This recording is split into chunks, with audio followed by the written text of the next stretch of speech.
धन्यवाद सभा का आयोजन किया गया और ये धन्यवाद सभा पिछले 4-5 दिन से लगातार धौलागढ़ा से शुरू होकर अनेक गांवों के बीच में से गुजरती हुई आपने जीत गांव में आई है।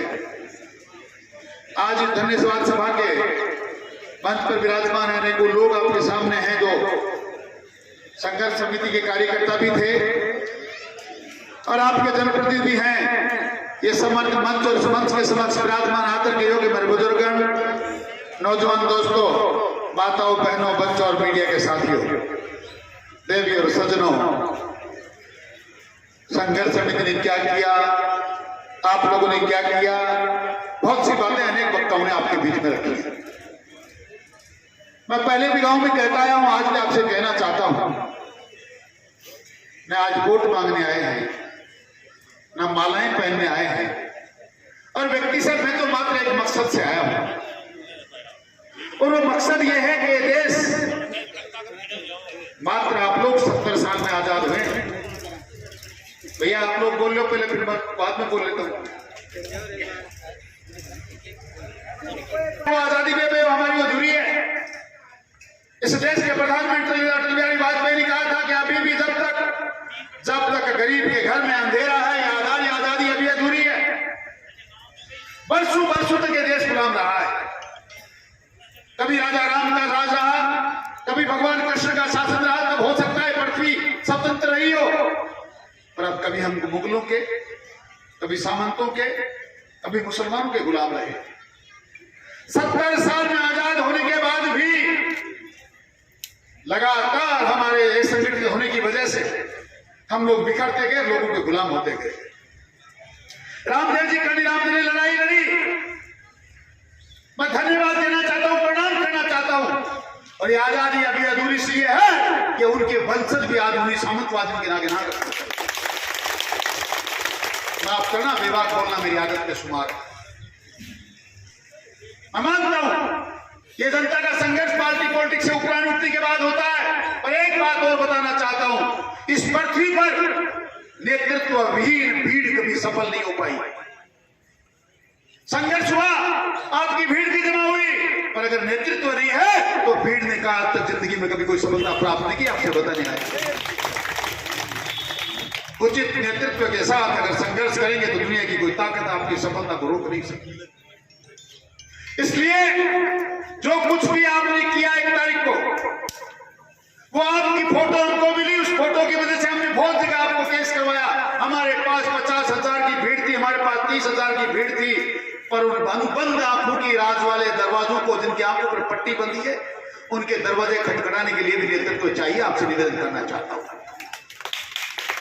वरना जिनको हमने पूजा, जिनको हमने भगवान माना, भगवान राम और उनकी अर्धांगिनी माता सीता, उनको भी इस क्षेत्र के नेताओं ने, आपने जिनको वोट दिया उन्होंने उनको भी बख्शा नहीं, और ये कहा कि माता सीता इतनी सुंदर थी कि उसके पीछे राम और राम भागते।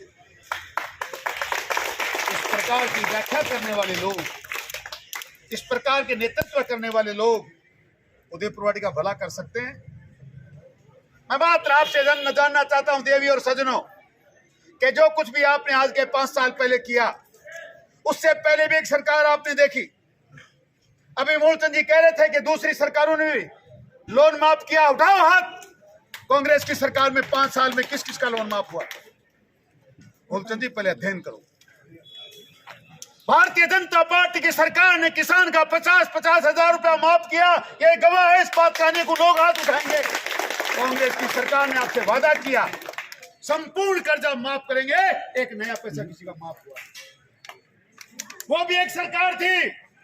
बिजली के बिल माफ हुए, टोल माफ हुए, लोन माफ हुए, किसानों का इलाज माफ हुआ, जींस के भाव बढ़े, आपको बीमा का पैसा मिला, फसलों के मुआवजा मिला। लेकिन 5 साल में आपको मिला तो मात्र धोखा मिला। आपको कहा गया, राजस्थान की राजधानी में कहा 1 से लेकर 10 गिनो, 10 दिन के अंदर किसान का संपूर्ण कर्जा माफ कर दूंगा। हुआ किसी का माफ?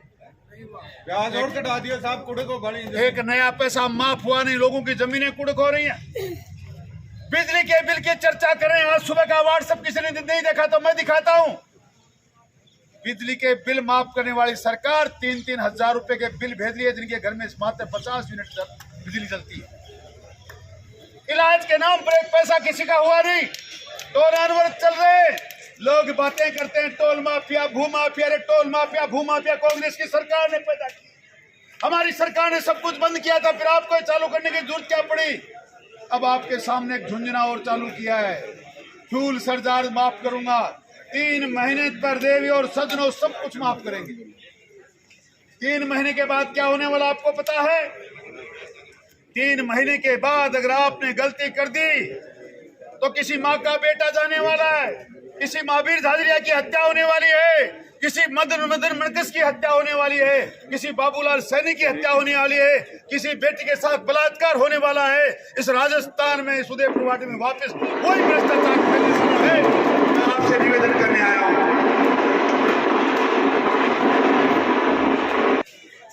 मैं मात्र आपसे निवेदन करने आया हूं कि 5 साल का एक काला इतिहास, ये मंजर जो आपने देखा है, मेरी माताओं, बहनों और बुजुर्गों और नौजवान दोस्तों, मैं नहीं चाहता कि कुछ काल की पुनरावृत्ति हो जाए।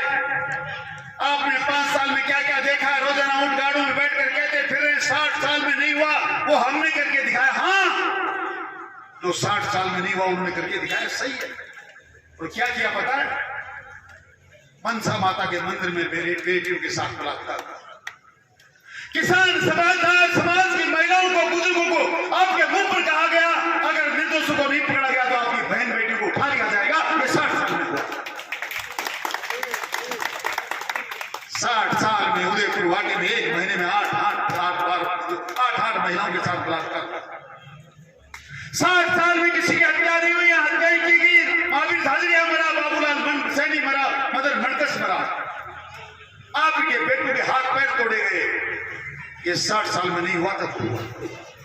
60 साल में हुआ था। हमारे शहीदों ने अपनी जमीनों का हक प्राप्त करने के लिए बलिदानों की आहुति दी। बालूराम की डांगी ने आपके बिजली के बिल माफ हो जाए इसलिए अपने प्राणों की आहुति दी। ये देश स्वतंत्र रहे, मां भारत की ज्ञान बान शान कायम रहे, इसलिए भाई मनोज कुमार जाखड़ ने अपने आप प्राणों की आहुति दी।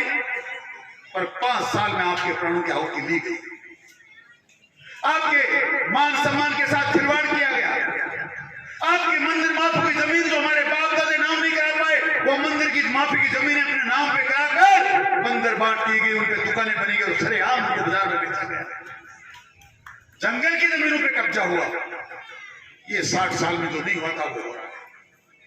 अब चाहते हो कि वापिस इसी प्रकार कब्जे होते रहे, ना लोग मरते रहे, लोगों की गर्दन कटती रही, बलात्कार होते रहे, बेविचार होता है, तो फैसला आपको करना है। मात्र 3 महीने बचते हैं। देवी और सज्जनों, आपके सामने मात्र निवेदन करने आए। पर ये मत करना कि हमें किसी ने बताया नहीं, हमारे साथ धोखा हुआ। हम कोई राजनीति करने वाले लोग नहीं हैं। मैं तो व्यक्ति से मेरे कह सकता हूं, मेरे परिवार में कोई पहले किसी ने की ना आगे कोई राजनीति करने वाला है। तो परिवार को आपकी नाम जानता नहीं। आपके सामने एक तो कसम खाई थी उधर बुढ़ागोड़ जी में खड़े होकर, अगर बुढ़ागोड़ जी झुंझुनू जिले से अलग होगा, नीम का थाने में जाएगा तो मैं आत्महत्या करूंगा, और नहीं होता तो करता। एक घोषणा और करता हूं कि मेरे परिवार में मेरे बाद कोई राजनीति करने वाला व्यक्ति नहीं है। मैं मात्र युवाओं के लिए लड़ रहा हूं। मैं मात्र माता बहनों के अस्मिता और आपके समाज के मान सम्मान के लिए मेरी लड़ाई है। मैं किसी राजनीति को परिवारवाद में आगे बढ़ाने वाला व्यक्ति नहीं हूं। मैं तो आपसे इतना चाहता हूं कि 5 साल में अगर आपको लगता है भारतीय जनता पार्टी की वसुंधरा जी की सरकार में, और मैं जब आपका नुमाइंदा था, एक भी व्यक्ति को लगता है मेरे साथ अन्याय हुआ, एक भी भाई को लगता है कि भाई से झगड़ा करवा दिया, एक भी माता को लगता है कि किसी के साथ भ्रष्टाचार हुआ, कोई बात मानता है कि मेरी जमीन पे कब्जा हुआ, तो आप मुझे वोट मत दीजिए। और आपको लगता है कि 5 साल में ईमानदारी से हमने काम किया, किसी प्रकार का कोई भ्रष्टाचार होने नहीं दिया, और आपको लगता है कि पिछले 5 साल में लगातार जनता के साथ अन्याय हुई है, तो निर्णय आपको करना है। मात्र ये निवेदन करने आया हूं। देवी और सज्जनों,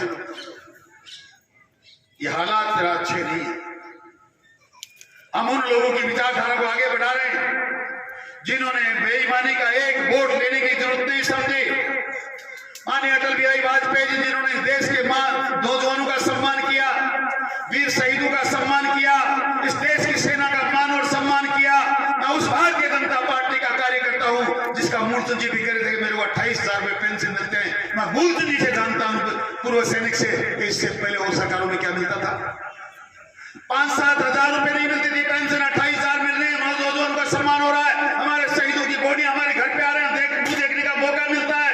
इतना ही नहीं, पूरे हिंदुस्तान की 543 सीटों में से एक सीट कोई बहुत बड़ी बात नहीं थी, ली जा सकती थी। तो उन्होंने कहा स्वाभिमान नहीं बेचेंगे, मान सम्मान नहीं बेचेंगे, हारना मंजूर है। और मैं उन्हीं के नक्शे कदम पर चलकर कहता हूं, हम हमारे मान सम्मान स्वाभिमान के साथ समझौता नहीं करेंगे, चुनाव हारना मंजूर है। हमेशा आपके मान सम्मान स्वाभिमान को बनाए रखने के लिए उदयपुरवाड़ी के घर घर में अलग जगाई है। किसान का स्वाभिमान कैसे जिंदा रहे, माता बहनों की अस्मिता और आपका मान सम्मान कैसे रहे, आपका स्वाभिमान कैसे जिंदा रहे, इन नौजवानों को रोजगार कैसे मिल जाए, ये बिजली की बढ़ती दरों पे रोक कैसे लगे, ये चारों तरफ फैलाओ भूमाफिया पे किस प्रकार अंकुश लगाया जाए, इन चीजों के लिए हम काम करना चाहते हैं। आपको तो आज मात्र ये बताने आए कि हम जो भाषण दे रहे हैं उसमें दम है, और दम यह है कि आपको संगठित रहना है। मात्र 2 महीने पहले एक निर्णय आया है, कोई सोच नहीं सकता था। और फिर आपको बताऊं, जो लोग नीम का तरण गए उनको बधाई है। हमारे भाई थे, हमारे परिवार के लोग थे, उनको नीम का तरण नजदीक पड़ता होता हो गए, मैंने उनको बधाई दी।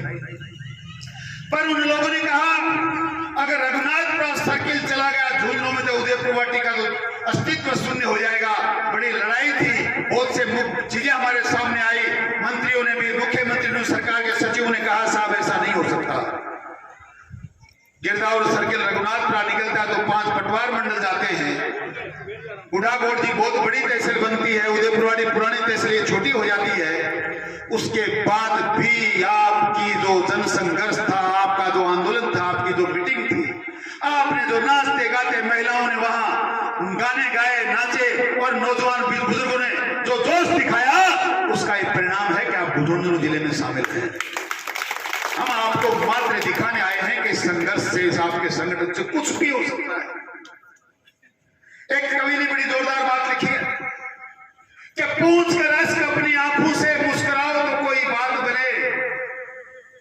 पूछ कर रश्क अपने रश्क कहते हैं आंसू को, आंखों में से आंसू पूछ कर रोने से कुछ नहीं होता। पूछ कर रश्क अपनी आंखों से मुस्कुराओ तो कोई बात बने, सिर झुकाने से कुछ नहीं होता, सिर उठाओ तो कोई बात बने। रंग और नस्ल, जाति और मजहब, रंग और नस्ल, जाति और मजहब जो भी हो, आदमी से कमतर है, इस हकीकत को मैं तो जान गया, आप भी जान जाओ तो कोई बात नहीं। वो चोखो को नहीं हो, बूरो है, वो बिकलिए को हो, काल मेरो रामनवमी को निकली मोबाइल में कान के लगा ले, यही बात करोगा ना, जरा क्यों बड़ो है। वरना तो मेरी बात सुनो, नफरतों के जहान में हमको, नफरतों के जहान में हमको प्यार की बस्तियां बसानी है। ए मेरे लोगों, दूर रहना कोई बात नहीं, पास आओ तो कोई बात बने। सिर झुकाने से कुछ नहीं होता, सिर उठाओ तो कोई बात बने। ये दूर दूर रहना, ये बातें बढ़ाना, मेरे से राम राम नहीं करी, 24 घंटा मोबाइल को हाथ से लगा लिया, उस दिन मेरी तरफ देखा नहीं, इन चीजों का कोई अस्तित्व इस समाज में है नहीं। जिस व्यक्ति ने कसम खा के आपके बीच में कहा कि जीना है तो आपके लिए, मरना है तो आपके लिए, और आपके बिना जाना कहाँ है, जगह मुझे नजर नहीं आती, फिर आप कौन सी चीज बातों की चिंता करते हैं? आपका बेटा, आपका भाई, आपका बच्चा जब ये कसम खाता है कि न परिवार के लिए जीना है, न किसी और के लिए जीना है, मात्र आपके लिए जब कुछ करना है, तो मोबाइल भी आपके लिए नहीं उठाया होगा। राम राम नहीं कर पाया, ध्यान नहीं दे पाया, वो भी कोई आपका ही कारण रहा होगा। मैंने जब ये कह दिया कि मैं जीता ही आपके लिए हूं, मरता ही आपके लिए हूं, तो सब बातों को भुलाकर, इन दूरियों को दूर करके, ये समाज में कोई डिफरेंसेस है उनको खत्म करके आओ आज एक संकल्प लें। और ये संकल्प एक बात का लेते हैं कि कीचड़ में रहकर कमल की तरह खिलना सीखो। कमल जानती हो क्या? एक 200 फूल है, खाली कादा में खिला और देखो सूखा पानी में। कमल की तरह कीचड़ में रहकर कमल की तरह खिलना सीखो, कांटों में रहकर गुलाब की तरह महकना सीखो। परिस्थितियों से जो घबरा जाए वो लोग हो नहीं सकता। जब कई बापड़ा आपको जी देर चले गया, आजकल पंपरी माला बराबर घर कर लिया, अजा मारला बोले मारे तो तू ऊपर माला फिरा दे, इनसे कुछ नहीं होता। परिस्थितियों से जो घबरा जाए वो लोग कुछ हो नहीं सकता। राख में रहकर अंगारों की तरह दहकना सीखो, आग सीने में पालो। जिन्होंने कहा कि उनकी बहन बेटियां उठा लेंगे, उनको याद रखो। जो मनसा माता के मंदिर में बलात्कार करवाते हैं, अपने परिवार के लोगों को पहले उस बेटी के बच्चा पैदा हो गया है, हिम्मत है अगर और तुम ईमानदार हो तो उस बच्चे का डीएनए टेस्ट करा लो, मैं सारी चीजों को मान जाऊंगा।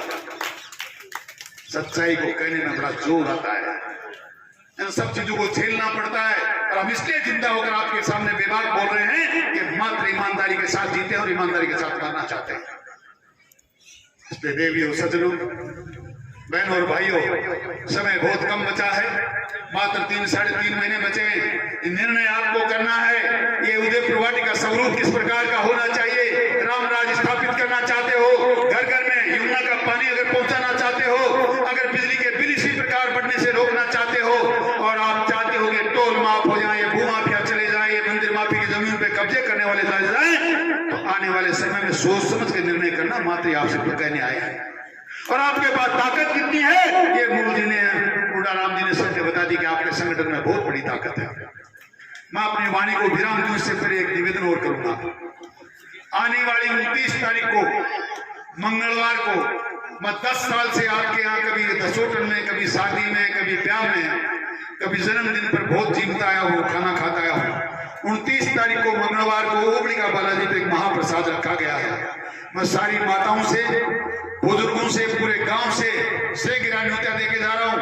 कार्ड छपाऊंगा नहीं, एक भी रह जाए तो कहेगा मेरे को कार्ड नहीं दिया, बिना कार्ड के न्योता देने आया हूँ और आपको बुलाने आया हूँ। जो नहीं आएगा फिर देखना मैं उसके जीवन में तो नहीं आऊंगा भाई, वोट मांगना अलग बात है। वो जेनवा को काम लेने देने को बराबर वापस मारे बेतारे। इसलिए 29 तारीख को 10 बजे शुरू करेंगे, रात को 10 बजे तक महाप्रसाद चलेगा। आप लोग उसमें प्रसाद ग्रहण जरूर करने जरूर आना। आपका बहुत बहुत धन्यवाद, आपने इतना सुना। ये माताओं को बहुत धन्यवाद, आप कितनी देर तक बैठी। हम आपका एक कर्ज कभी ना कभी उतारेंगे। और तार कोई बड़ी ज्यादा दिक्कत दवाई मारा तो दूध काटना और भैंस को नहीं दे दूध तो मैं चला सके फिर दूध कटाऊंगा बांट दूंगा और तो क्या करा काम चल रही है। कोई बात को नहीं। राम राम साथ, जय हिंद, जय भारत माता की, देवभूमि नवारा की। 10 बजे के बाद वो गाड़ी करवाना।